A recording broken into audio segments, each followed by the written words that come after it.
पेट पे बहुत ज़्यादा फैट है, स्पेशली इस जगहों पे बहुत ज़्यादा फैट है, टांगों पे बहुत ज़्यादा फैट है, तो उसके लिए मैं आप लोगों को एक पॉस्चर बता रहा हूँ योगा के हवाले से। वो उसको अगर आप प्रैक्टिस करते हो डेली तो आप देखिएगा आपको 10-15 दिन के अंदर अंदर आपकी बॉडी जो है शेप में आना शुरू हो जाएगी। हमारी और बहुत ज़्यादा वीडियोस आपको यूट्यूब चैनल योगा भी THP पे मिल जाएंगी, या आप ऑनलाइन सेशन हमारे साथ वेट लॉस ले सकते हो 033286959996 पे व्हाट्सएप करने के बाद। आप इस तरीके से अपना ये वाला पाँव इस तरीके से रखिए और इसको आपने इस पोजीशन में रखना है, और यहाँ पे आपने ये वाले अपना हाथ यहाँ पे ले आना है और यहाँ पे आपने इसको 1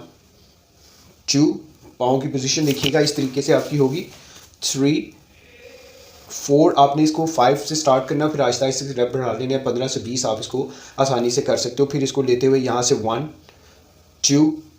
3 इसके भी आप 5 से स्टार्ट कीजिए, फिर आहिस्ता आहिस्ता पे यहाँ पे ये वाला पाँव इस तरीके से रखते हुए ये वाला हाथ आप यहाँ पे ले आइए, यहाँ पे 1 2। अब यहाँ पे जो आपका फैट है मजबूत होंगे, ये वाला जो आपका फैट है ये भी यहाँ से जाएगा। Thank you very much.